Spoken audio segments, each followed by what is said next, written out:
Hello friends, चौंडेश्वर हँडलूम्समध्ये आपलं स्वागत आहे. ही जी बघत आहे तुम्ही साडी बनताना, तर ही साडी आहे सिल्क बाय जरी.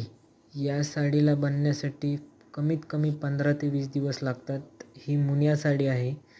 तर आत्ताची प्रोसेसिंग अशी चालू आहे की जो आपण ब्लाऊज पीसनंतर जो भाग असतो, कमरेला खोसायचा जो साडीचा कपडा असतो, तो चालू आहे आत्ता बनवताना.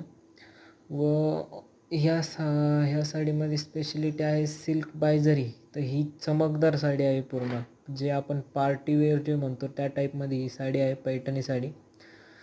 या ही साडी जर तुम्हाला आवडली असेल तर लाईक, शेअर आणि सबस्क्राईब करा. आणि ज्यांना पण खरेदी करायची असेल साडी, तर ते मला कमेंटमध्ये करू शकतात.